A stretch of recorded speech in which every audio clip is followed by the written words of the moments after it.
வணக்கம். வசியின் வாசிப்புகளில் சிவகாமியின் சபதம் 4ஆம் பாகம் சிதைந்த கனவு. அத்தியாயம் 13. அகக்கண்காட்சி. திகம்பர சமணரால் வழிகாட்டப் பெற்று நெடுமாறன் குகைக்குள்ளே நுழைந்தபோது உள்ளிருந்து வந்த தூபப் புகையின் வாசனை அவனுடைய தலையை கிறுகிறுக்கச் செய்தது. மெதுவாக சமாளித்துக் கொண்டு உள்ளே சென்றான். சிறிது தூரம் சென்றதும் தென்பட்ட விசாலமான குகை மண்டபத்தில் ஓர் அபூர்வமான காட்சியைக் கண்டான். தீபஸ்தம்பத்தின் மீதிருந்த பெரிய அகல்விளக்கின் தீபம் சுடர்விட்டு பிரகாசித்துக் கொண்டிருந்தது. ஒரு பக்கத்தில் வைத்திருந்த பாத்திரத்தில் இருந்து தூபப் புகை வந்து கொண்டிருந்தது. தீபத்தின் வெளிச்சமும் தூபத்தின் புகையும் சேர்ந்து அங்கே தோன்றிய காட்சி ஏதோ ஒரு மாயாலோகத்தில் கனவு காட்சியாக தோன்றும்படி செய்தது. நெடுமாறன் சற்று உற்று பார்த்த பிறகு காட்சி சிறிது தெளிவடைந்து காணப்பட்டது. 10-12 திகம்பர சமணர் வட்ட வடிவமாக உட்கார்ந்திருந்தார்கள். அவர்கள் அனைவரும் ஏதோ ஒரு மந்திரத்தை ஒரே குரலில் ஒரே விதமாக ஜபித்துக் கொண்டிருந்தார்கள். அவர்களில் ஒருவர் உடுக்கை போன்ற ஒரு வாத்தியத்தை கையிலே வைத்து முழங்கிக் கொண்டிருந்தார். மற்றொருவர் பல தந்திகள் உள்ள ஒரு முழு நீளமுள்ள வீணையை கையில் வைத்துக் கொண்டு அதன் நரம்புகளை விரலால் தட்டி கொண்டிருந்தார். இந்த 2 நாதங்களும் சேர்ந்து தான் திரீம் தரீம் என்ற ஒலியை கிளப்பி நெடுமாறன் உடம்பில் உள்ள நரம்புகளையெல்லாம் புடைத்தழச் செய்தன. வட்ட வடிவமாக உட்கார்ந்திருந்த சமணர்களுக்கு நடுவில் ஏறக்குறைய 16 வயதுள்ள ஒரு சிறுவன் காணப்பட்டான். மேற்படி மந்திர உச்சாரணத்துக்கும் வாத்தியங்களின் ஒலிக்கும் இசைய அவனுடைய தேகம் லேசாக ஆடிக்கொண்டிருந்தது. அவனுடைய கண்களோ 3/4 பங்கு மூடியிருந்தன. கண்கள் திறந்திருந்த அளவில் வெள்ளை விழி மட்டும் தெரிந்தபடியால் முகம் பயங்கர தோற்றத்தை அளித்தது. நெடுமாறனை அழைத்து வந்த சமண முனிவர் அவனை நோக்கி சமிக்கை செய்து எதுவும் பேச வேண்டாம் என்றும் சப்தம் செய்யாமல் உட்கார வேண்டும் என்றும் தெரிவித்தார்.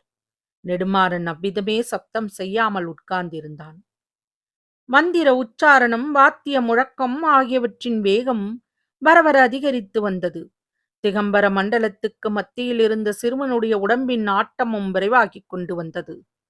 திடீரென்று மந்திர உச்சாரணமும் வாத்திய முழக்கமும் நின்றன. சிறுவன் வீல் என்று சத்தமிட்டுக் கொண்டு தரையிலே சாய்ந்தான். சற்று நேரம் அந்த குகை மண்டபத்தில் ஒரு பயங்கர நிசப்தம் குடிகொண்டிருந்தது. கட்டையைப் போல கீழே கிடந்த சிறுவனின் கண்ணிமைகளும் உதடுகளும் லேசாக துடித்தன. கையில் வீணை வைத்துக் கொண்டிருந்த சமணர் அதன் ஒற்றை நரம்பை லேசாகத் தட்டிவிட்டு, "தம்பி, என் குரல் உனக்கு கேட்கிறதா?" என்று வினாவினார். "கேட்கிறது சுவாமி" என்று அந்த சிறுவனின் உதடுகள் முணுமுணுத்தன. "அப்படியானால் நான் கேட்கிற கேள்விகளுக்கு விடை சொல். சற்று முன்னால் நீ இருந்த இடத்துக்கும் இப்போதுள்ள இடத்திற்கும் ஏதேனும் வித்தியாசம் தெரிகிறதா?" "சற்று முன்னால் நான் மலைக்குகையில் தரையில் கிடந்தேன். இப்போது ஆகாச வெளியில் மிதந்து கொண்டிருக்கிறேன். ஆகாச வெளியில் நினைத்த இடத்துக்கெல்லாம் போகக்கூடியவனாக இருக்கிறேன்." "நீ மிதக்கும் இடத்தில் உன்னைச் சுற்றி என்ன பார்க்கிறாய்?" "என்னை சுற்றிலும் திரள் திரளாக புகை மண்டலங்கள் காணப்படுகின்றன. அந்த புகை மண்டலங்களுக்குள்ளே எத்தனையோ உருவங்கள் மங்களாக காணப்படுகின்றன. அவை மறைந்து தோன்றிக் கொண்டிருக்கின்றன. தம்பி, நீ நிற்கும் இடத்திலேயே நிற்க வேண்டுமா? முன்னாலும் பின்னாலும் உன்னால் போகக்கூடுமா?" "முன்னாலும் பின்னாலும் மேலேயும் கீழேயும் நானா திசைகளிலும் நினைத்தபடியெல்லாம் நான் போகக்கூடியவனாக இருக்கிறேன்." சிறுவனிடம் போராடி மேற்படி கேள்விகளை கேட்ட சமணர் நெடுமாறனை நோக்கி, "பாண்டிய குமாரா, இந்த பிள்ளை இப்போது ரிஷப தேவரின் அருள் மகிமையால் அகக்காட்சி பெற்றிருக்கிறான். இதற்கு முன் 20,000 ஆண்டு காலத்தில் நடந்தவைகளையும் இனிமேல் 20,000 ஆண்டு காலத்தில் நடக்கப் போகும் சம்பவங்களையும் இவனால் நேருக்கு நேர் கண்டு சொல்ல முடியும். தங்களுக்கு ஏதாவது தெரிந்து கொள்ள வேண்டுமா?" நெடுமாறன் சற்று தயங்கினான். வரும் காலத்தை மறைத்துக் கொண்டிருக்கும் மேகத்திரையை விலக்கிக் கொண்டு எதிர்கால சம்பவங்களை தான் பார்க்க வேண்டியது அவசியம்தானா? அப்படி பார்ப்பதனால் ஏதேனும் விபரீதம் ஏற்படுமா என்றும் ஒன்றும் தெரிந்து கொள்ளாமல் அந்த மந்திர குகைக்குள் இருந்து உடனே எழுந்து போய் விடலாமா? மனதில் இப்படி நெடுமாறன் எண்ணினானோ தவிர அவனை அங்கிருந்து எழுந்து போக விடாமல் ஏதோ ஒரு சக்தி தடுத்து அவனை அங்கேயே பலமாக இருத்தி வைத்துக் கொண்டிருந்தது. "ஆம் அடிகளே, வாதாபி யுத்த முடிவை பற்றி தெரிந்து கொள்ள விரும்புகிறேன் என்ற வார்த்தைகள் நெடுமாறன் வாயிலிருந்து தாமே வெளிவந்தன. உடனே சமணர் தரையில் கிடந்த சிறுவனை நோக்கி, தம்பி, கொஞ்சம் வடக்கு நோக்கி பிரயாணம் செய்து அங்கே என்ன பார்க்கிறாய் என்று சொல்லு என்றார். ஆகட்டும் சுவாமி, இதோ வடதிசை நோக்கி போகிறேன் என்றான் சிறுவன். சற்று பொறுத்து, ஆ, என்ன பயங்கரம் என்றான். தம்பி, அங்கே என்ன பயங்கரமான காட்சியை நீ பார்க்கிறாய் என்று சமணர் கேட்டார். ஆகா, மிக பயங்கரமான யுத்தம் நடக்கிறது. கணக்கில் அடங்காத வீரர்கள் வாட்களாலும் வேல்களாலும் ஒருவரை ஒருவர் தாக்கிக் கொண்டு செத்து விழுகிறார்கள். எங்கே பார்த்தாலும் இரத்த வெள்ளம் ஆறாக ஓடுகிறது. பெரிய பெரிய பிரம்மாண்டமான யானைகள் பயங்கரமாக பிளிரிக்கொண்டு ஒன்றையொன்று தாக்குகின்றன. யுத்தம் ஒரு பெரிய பிரம்மாண்டமான கோட்டை மதிலுக்கு பக்கத்தில் நடக்கிறது. கோட்டையின் பிரதான வாசலில் ஒரு பெரிய கொடி பறக்கிறது. அந்த கொடியில் வராகத்தின் உருவம் பொறிக்கப்பட்டிருக்கிறது. ஆகா, கோட்டை கதவு இதோ திறக்கிறது. கணக்கற்ற வீரர்கள் கோட்டைக்குள்ளே இருந்து வெளியே வருகிறார்கள். யுத்தம் இன்னும் கோரமாக நடக்கிறது. சாவுக்கு கணக்கே இல்லை. கண்ணுக்கெட்டிய தூரம் ஒரே பிணக்காடு. அம்மம்மா, பார்க்கவே முடியவில்லை. சிறுவனுடைய கண்ணிமைகள் அப்போது லேசாக துடித்ததை பார்த்த சமணகுரு, தம்பி, பயப்படாதே, உனக்கு ஒன்றும் நேராது.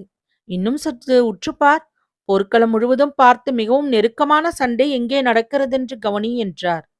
ஆம் ஆம், அதோ ஓரிடத்தில் பிரமாதமான கை கலந்த சண்டை நடக்கிறது. குதிரை மேல் ஏறிய வீரன் ஒருவன் 2 கைகளாலும் 2 வாட்கள் ஏந்தி பயங்கரம் போர் புரிகிறான். அவனைச் சுற்றிலும் எதிரிகள் சூழ்ந்து கொண்டு தாக்குகிறார்கள். அவன் தன்னந்தனியாக நின்று அவ்வளவு பேரையும் திருப்பி தாக்குகிறான். அவனுடைய கை வாட்கள் அடிக்கடி மின்னலைப் போல் ஜொலிக்கின்றன. ஒவ்வொரு வாள் வீச்சுக்கும் ஒரு தலை உருளுகிறது. ஆகா, இதோ அந்த வீரனுக்கு துணையாக இன்னும் சில வீரர்கள் வருகிறார்கள். அவர்களுக்கு நடுவில் மீனக்கொடி பறக்கிறது. நெடுமாற பாண்டியர் வாழ்க, வாதாபி புலிகேசி வீழ்க என்று அவர்கள் கர்ஜித்துக் கொண்டு எதிரிகள் மேல் பாய்கிறார்கள்.